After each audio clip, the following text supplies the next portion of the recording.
네, 저출산 문제 우리나라의 가장 시급한 숙제라고 해도 과언이 아닌 문제가 됐는데요. 우리나라의 합계 출산율 지난해 기준으로 0.778명으로 세계은행 기준 통계가 제공되는 213개국 가운데 최하위권을 기록을 했습니다. 가임 기간 동안 여성 한 명이 낳는 숫자가 한 명이 안 되는 숫자를 계속 기록하고 있고 이 숫자가 점점 낮아지고 작아지고 있다는 게 문제인데요. 홍 교수님 어떻게 보십니까? 우리나라만 굉장히 전체적인 흐름이 그렇다고 해도 우리나라의 속도가 굉장히 가파르다는 건 부인할 수 없는데 왜 우리나라만 이렇게 유별난 상황인 겁니까? 제가 자주 받는 질문 중에 하나인데요. 네네. 한국이 다른 국가들과 가장 큰 차이라고 한다면 우리나라는 정말 짧은 기간에 경제적인 번영을 이룬 세계에서 거의 유일한 국가라고 생각을 합니다. 네. 그러다 보니까 이 단기간에 고도 성장을 하는 과정에서 경쟁이라던가 또 물질적 가치에 대해서 훨씬 더 중시하는 그런 문화가 만들어졌다고 생각이 됩니다. 근데 그 결과로 여러 가지 사회적인 문제나 부작용이 있는데 사교육에 대한 문제라던가 또 수도권의 쏠림 문제라던가 또는 집값의 상승도 이와 매우 밀접하게 관련이 있다고 생각이 됩니다.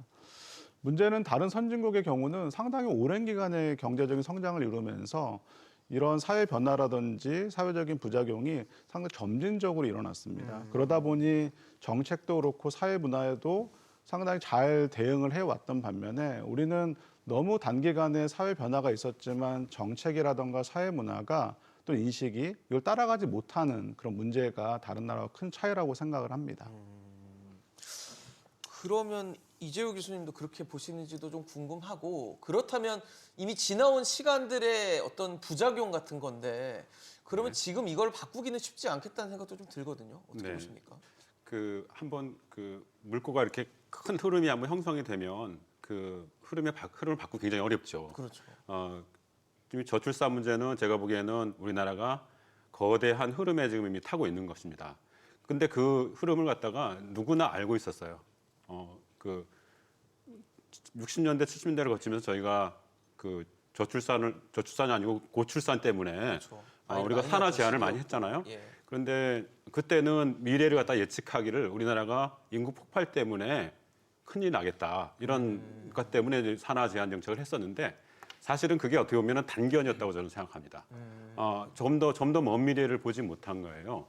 그래서 지금 우리가 저출산 문제를 얘기할 때도 사실은 지금 현재는 인구가 한 5천만 되잖아요. 그렇죠. 근데 우리가 우려하는 것은 50년 후, 70년 후에 우리나라의 인구가 3천만 정도로 줄어들 거다. 이걸 가정하고 지금 얘기하는 것이거든요. 그러면은 우리가 사실은 생각해봐야 될 이슈 중에 하나는 우리나라의 경제 성장이라든가 산업 구조가 지금 변하고 있습니다. 우리나라는 디지털 경제를 굉장히 빨리 전환하고 있고 또 지능 사회에 굉장히 빨리 진입해가지고 다른 나라 따라오지 못하는 그런 경제 구조를 가지고 있습니다. 그런데 이럴 때 우리가 그럼 과연 2070년이 되었을 때 우리나라의 산업 구조나 경제 구조가 어떤 모습을 하고 있을 거고 그때는 어떤 경제 인구가 필요할지 인구의 숫자도 얼마나 필요하고 어떤 산업에 얼마나 사람이 필요할지를 갖다가 예측을 해야 되는데 지금의 우리의 예측은 뭐냐면 인구 추계만 하는 거예요. 인구 추계.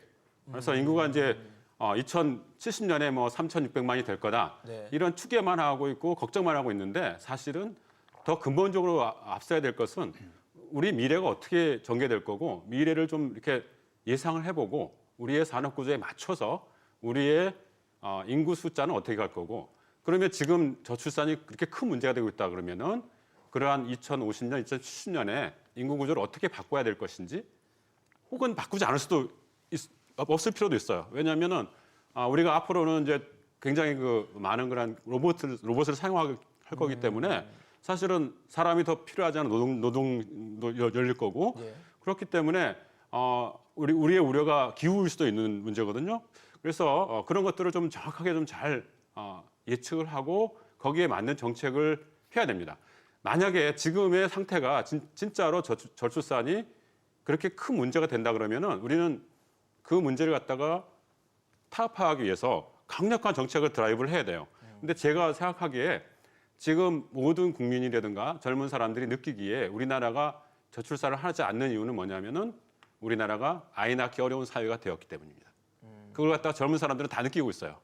말을 안 할 뿐이지 거기에 대한 해법이 없기 때문에 사람들이 아이를 낳지 않는 겁니다. 그걸 갖다 해결해 주는 게 사회와 국가가 책임져야 될 문제이고 또 개인의 문제이기도 합니다.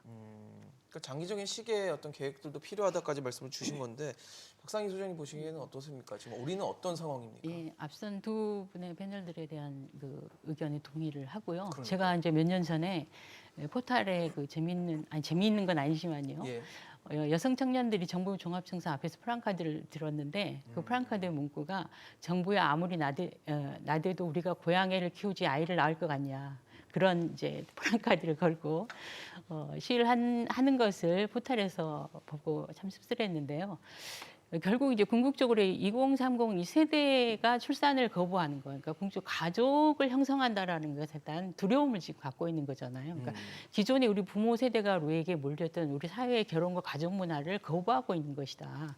그렇게 보여집니다. 그래서 아이를 낳고 다시 다음 세대를 낳는다라고 하는 것이 내 인생에서 얼만큼 행복을 가져다 줄 건가.